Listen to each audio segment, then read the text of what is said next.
Hi guys, আমি আবার blog বানাতে আসছি।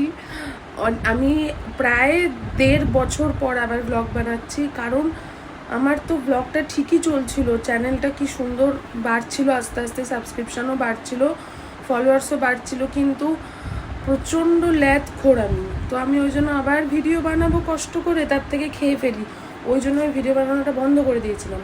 কিন্তু এই খেয়ে খেয়ে হবে না, কারণ সবাই ভিডিও বানাচ্ছে আর আমিও বানাবো।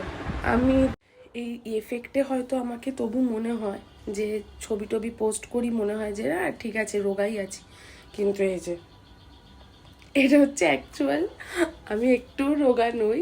আর এখন আমি চেষ্টা করছি, সামনে পুজো আসছে, সো আমাকে রোগা হতে হবে। পুজোর আগে আমি একদম রোগা হয়ে যাব, মানে 20 কেজি আমার ওজন কমিয়ে দেবো আমি পুজোর আগে।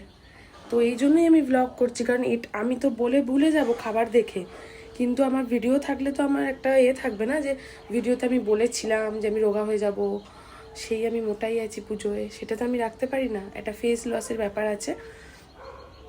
তার জন্য আমি আবার ব্লগ বানাবো, আবার আর আমি রোগা হয়ে যাব পুজোর মধ্যে। তো আজকে একটা আপডেট দিলাম, কাল থেকে আমার ডায়েট শুরু। তো কাল থেকে তোমরা সবাই দেখতে পাবে আমি কি করছি কি না করছি, কি খাচ্ছি ডায়েটে, কিভাবে আমার 20 কেজি ওজন কমে যাবে, সেটা তোমরা কাল থেকে দেখতে পাবে। তার জন্য সাবস্ক্রাইব করে রাখো, কারণ নোটিফিকেশানটা তাহলে পাবে যে কিভাবে একটা মেয়ে এত রোগা হতে পারে। ততক্ষণের জন্য বাই, দেখা হচ্ছে কাল।